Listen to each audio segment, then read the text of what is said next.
Hello there. Welcome back. If you saw the title of the video and the thumbnail, you're obviously expecting a review of a certain film. But first, I just want to say thank you to everyone who saw my last video, which was the first of these kinds of videos that I'm making. I know there weren't that many of you, but I appreciate every single last one of you. And I also want to apologize and to those guys as well as especially to those who have been following me in my reviews up until now, because I know that, my last video wasn't as comprehensive as they usually are as my other written reviews. Yeah, I understand. I was reviewing 4 films at once, so it was probably a little bit unfocused. And, a lot of them were late, so I just was really rushing to get the video out there. I thought about wanting to write down some notes to make sure I didn't miss anything, which, yeah, I did miss quite a few things, but I just really wanted to get that done, get it out. Yeah, I apologize that, it wasn't as I said, comprehensive as a lot of my other ones, but, thank you for watching. And, if those of you, who you are, those of you who can reach me, if you want to let me know some of my more deeper, more insightful thoughts about those movies, you can let me know. Give your feedback or however you can. Right. So I just wanted to get that. Wanted to say that first. But now let's get to the review of this film, The Flash, the 2023 film. Yeah. So this film, it's been quite a journey to get it here. As I'm sure a lot of you are aware, but, the history is a lot deeper than probably just what you're thinking. This movie, it lost directors. There was of course a lot of uncertainty around this and all the other DC films because of issues with the leadership and direction of DC. Behind the scenes, the people who are running the show and stuff. And then, of course, which everyone is probably thinking about when they look at this film, when they're thinking about it, is of course the film's lead star, Ezra Miller, who, engaged in some questionable behavior, euphemisms. Anyway, so the point is that it's by all accounts this movie probably should have been dead on arrival, and probably there was questions about whether it was going to even come out, and people of course probably don't think that it should have and all that. Yeah, but here it is, and actually early reactions to it were surprisingly positive. We got a lot of good responses from. One example is Stephen King, of all people, actually gave a glowing recommendation for it. Of course, given King's track record with movies, that's not necessarily a good sign. He's a great writer, but books are really his domain. Anyway, so so yeah. Early reaction was positive, but as we got closer to the general premiere, reactions became critical reactions, responses became a bit more mixed, but still leaning more towards positive. So yeah, as we can see, bad press doesn't necessarily have as big effect on the overall product. As it used to, as we've seen with this, and also Hogwarts Legacy, all that. But of course you're all watching this to you want to know what I think of the film. And first, let's talk a bit about what this film is specifically about. So I guess when it gets down to it, this film is as probably a lot of fans have also know and have already figured out even before this movie came out. This film is an adaptation of probably the most famous Flash comic storyline, Flashpoint, yeah, it's a very influential story, which is very impressive considering that the most iconic comic stories usually came from like the 20th century decades, during the peak golden age, silver age, or whatever you call it, of comic books. And Flashpoint is, if I understand correctly, is a much more modern storyline than a lot of those others. So yeah, it's really impressive that the story has the kind of impact and influence that it has. But so basically, for those of you who aren't aware, the Flashpoint storyline involves, the superhero, the Flash. He travels back in time to save someone that he loves. But in doing so, when he comes back to the present, he's realized that he's caused a lot of like unintended and disastrous consequences that are all going to come to a head. It's probably going to destroy his world, the timeline, and everything. So yeah, this movie, The Flash in 2023, is an adaptation of that storyline, and I think a good way to express how effective of how effective this movie is, and how good it's the measure of its quality is really to think about how well it adapts this story, because this is as I said, iconic. It's a very strong, very solid, very grand, very good story. So it's the pieces are all there to make this good. So if they can just adapt it well enough, then that's going to reflect very well on the overall film. And I can say that this was a pretty good adaptation of that story, and not because it does a lot of the right things in trying to adapt another story to another medium.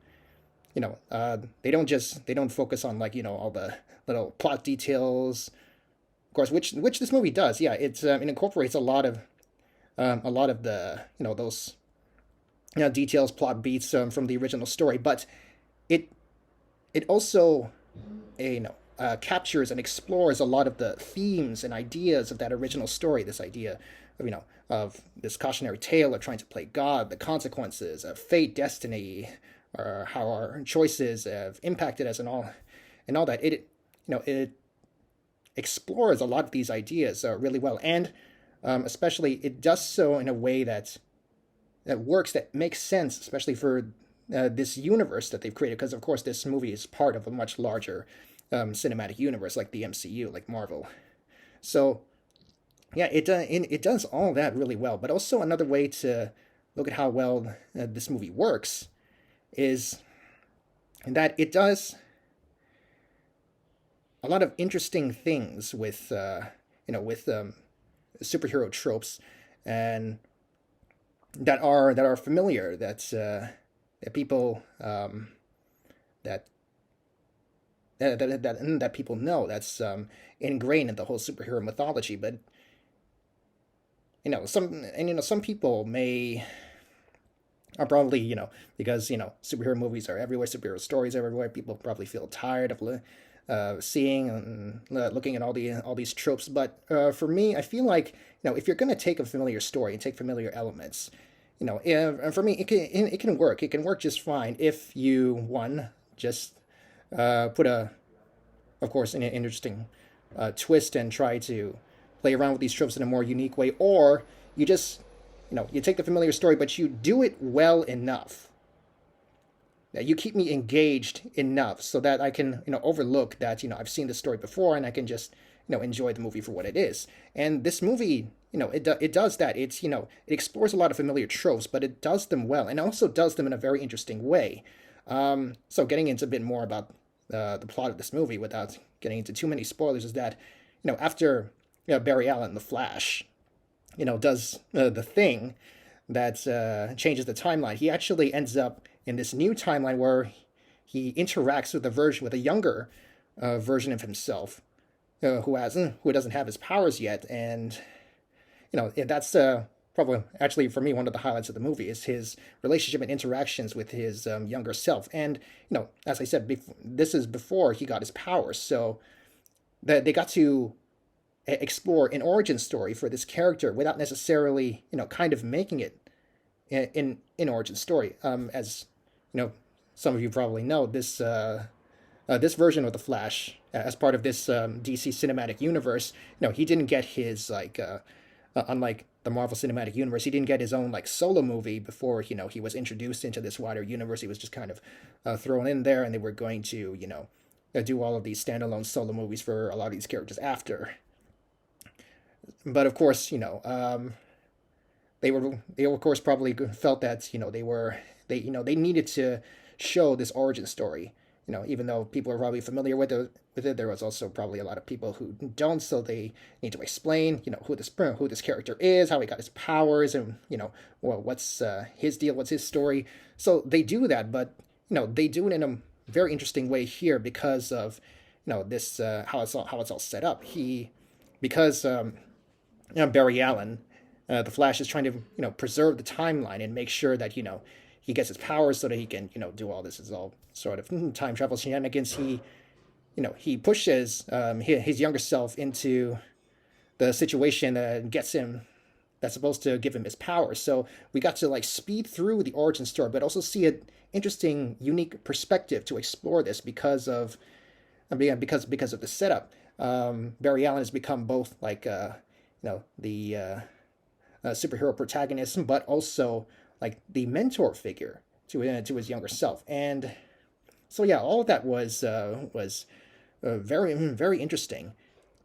And yeah, it explores a lot of these familiar superhero ideas, not just the origin story, but also about tragedy behind a lot of superhero origins, their backgrounds, what motivates them, why they do what they do, how it affects them personally. This is even though there's a lot of other big like wider DC universe stuff, cameos, characters and showing up and all that, this is definitely at its core. It is a Flash movie. It's not like another Justice League movie because of all these other DC characters coming in. This is definitely a Flash story, and it really is a character focused. There's a lot of action, of course, and a lot of the familiar superhero elements, but it is very character focused, focused around the journey that this character Barry Allen takes, and exploring it, of course, in a unique way because of this setup. By looking at his younger self, he's able to reflect back on his past, his history, what he's been through, how it's affected him, and how by removing some of this element of tragedy, he's affected his younger self, and it's changed how, even though they're of course the same person, but how it's also changed his younger self in a way. And so yeah, there's a very strong, solid story foundation for this movie, and it's a way this movie. So it really grounds. It really keeps this movie together, as well as a lot of other elements like the performances. Of course, as I said, this is a Flash centric, character driven story for this character. So it would require a good central performance by Ezra Miller. So look, this is a movie. I'm not here to judge Miller's actions. I'm here to judge Miller's acting, and it is good. It is excellent, and it typically is. It really does anchor this performance. Really does anchor this movie, and really elevates it. So yeah, all that is. Miller was great, and it's also really great to see Michael Keaton again as Batman. He's always expressed a lot of appreciation for this role and the fact that he got it. He's always talked about expressed enthusiasm to come back to it. He also had another opportunity for the Batgirl movie that's not been canceled and we'll probably never see. Although, based on what I understand, a lot of the stuff that came out about that movie, after it was canceled, his role in that was probably not as substantial as we would have hoped. But he's managed to reprise the role again here as Batman, and it was great to see him, and it was also great to see him in these fight sequences and watch him kick ass as Batman in the suit with all the gadgets. But of course, he does well in a lot of the quieter dialogue moments that he has with Barry. That is another one of the highlights of this movie. And it's really great to say that a lot of the highlights of this big blockbuster superhero movie are the relationships between these characters, between um, Barry Allen and his younger self, and him with these different versions of Batman.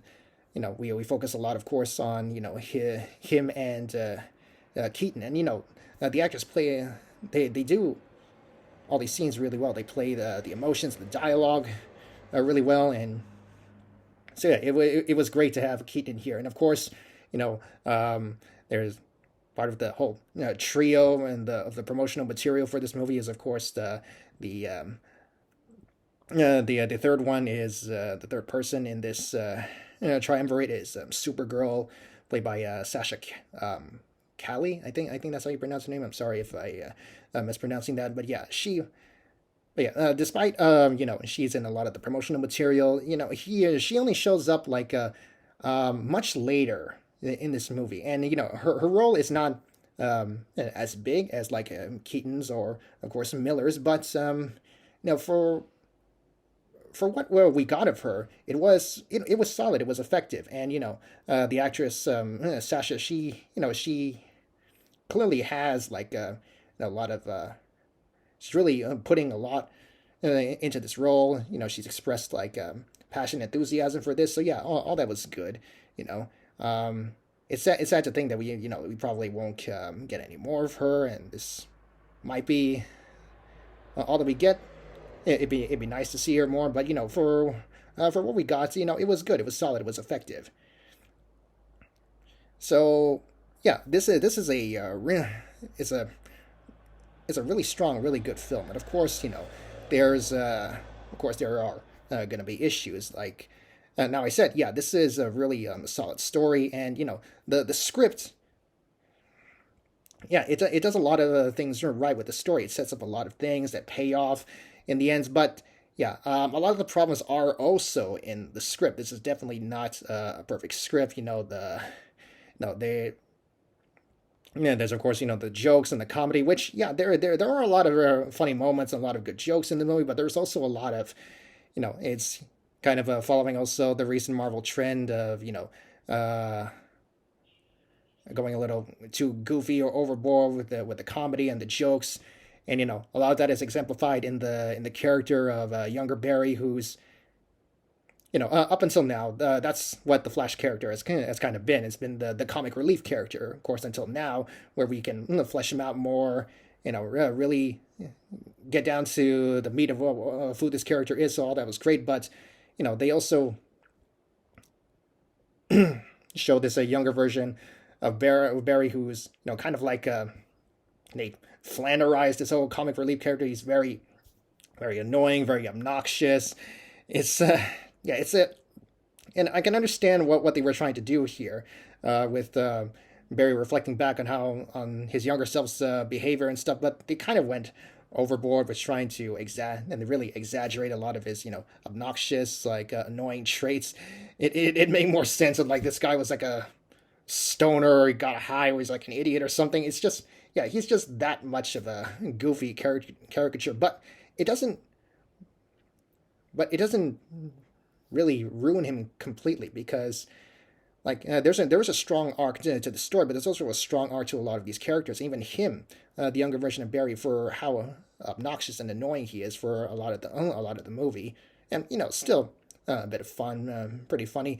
It all really does build, like when you get to the end, you see what they were trying to do with this character, and yeah, it's really effective. I don't want to give it all away, but yeah, so even though it starts off like pretty irritating, how it progresses and how it comes back around at the end, well, was really good. So, but besides the comedy, some of the other pros and cons is like some of the other cons. I mean, of the script. There is a lot of good stuff that they set up, as I said, and then they pay off towards the end. But there's also a lot of things like uh, you know, um, there's a lot of character motivations, continuity issues, of course, because of time, the whole time travel thing. But it's not just that.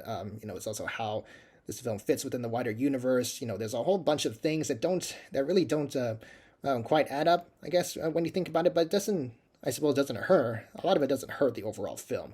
But now let's talk about one of the big things also that really does kind of hurt the movie, that people have also who've seen this movie have talked a lot about, is the CGI. It's the special effects, which people have been saying is terrible. Yeah, and when I hear stuff like this, I usually go into a movie expecting it to be not as bad as people are making out to be, but in this case, yeah, it is pretty bad. Like one really big moment that exemplified it for me was near the beginning. Now I'm not gonna. It's gonna sound really weird what I'm gonna say, but without giving anything away, there's a sequence involving a bunch of babies, of course, and there are moments when these babies are they're like CGI or on a green screen or something, and yeah, it is. Wow, it is hilariously and kind of like horrifyingly bad. Like imagine like you just came into the movie late. As I said, this happens near the beginning of the movie. Imagine you came into the movie late and you just walked in as that scene was happening. You would look at that and you'd think that you were looking at a bunch of dolls. They just look that fake. It is hilarious, and it's also kind of horrifying, like I said.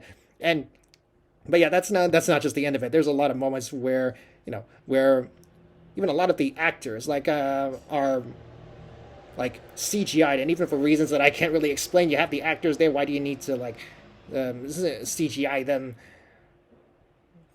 But yeah, there's a lot of like CGI people, and they're it's not like where they try to hide it with like some dim lighting, or try to put them in like in the background, far away in the background. They're like in your face, and all of it is so very clearly fake. It is it is, a lot of it is pretty bad, but it's not necessarily all of it is really that terrible, but what really helps save a lot of that, not entirely, but these effects, is that while a lot of it doesn't look convincing, or it looks really weird, how they show them, like the visual direction of these effects, and the overall film, the visuals, they do a lot of a lot of cool things with it. So even though it doesn't look real or convincing, it still looks cool.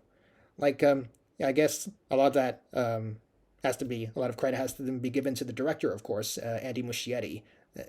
Yeah, I'm sure that's I think that's his name. Yeah, sorry, but yeah, so he does a good job, directing this movie and making the most of these weird effects. Like near the beginning, there's of course the first sequence where Barry Allen, the Flash, his first big running sequence, and yeah, even though it looks very much like a squash and stretch kind of cartoon character in a sense, but now how they show it in the movie, it was really cool for me.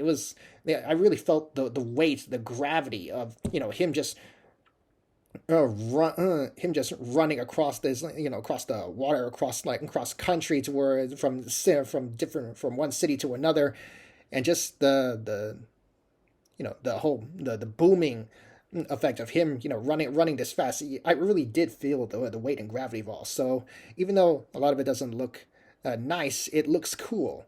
Another example is like one of the Flash's powers is that he's able to vibrate himself so fast that he can pass through solid objects. We've seen that before in a lot of other movies with similar powers, and even like in the Flash TV show.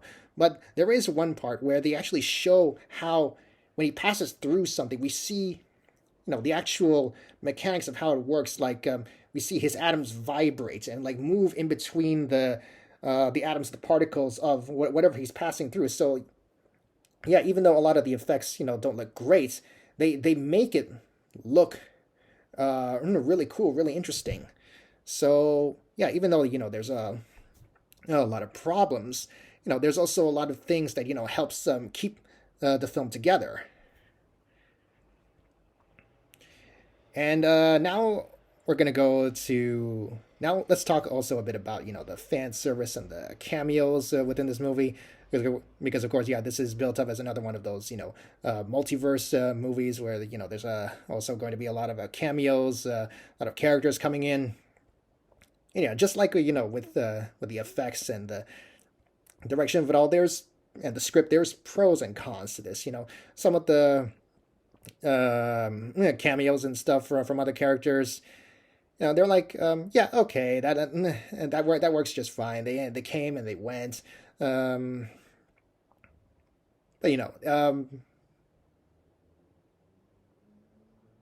it was they did something with the plot, but of course a lot of the bigger cameos, like the really like fan service, like, oh my god, character appearances, a lot of those ones, like when you see the movie, you'll know what I mean. They kind of just like a lot of those, they kind of just like show up, right? They don't have much of an impact on the plot or the story at all.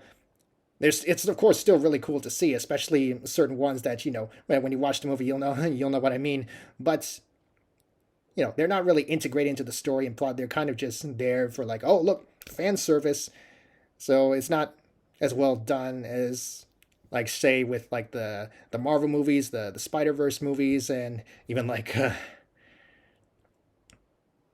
yeah, even like other multiverse movies, and not just comic book movies doing the multiverse. We got everything everywhere all at once, but that doesn't deal with a lot of cameos and stuff. But yeah, so, but I mean, we've dealt with these kinds of like just in your face, they just cameos that just of these characters that just like show up just because. Actually, with a lot of other DC shows that they do that in, like the Arrowverse show. So maybe this is more of like a DC thing. They don't know how to a lot of the time don't know how to effectively incorporate a lot of these character appearances into their properties and stuff. But yeah, like I said, even though a lot of them don't have much impact on the overall story and plot, it was still, of course, really cool to see, especially certain ones.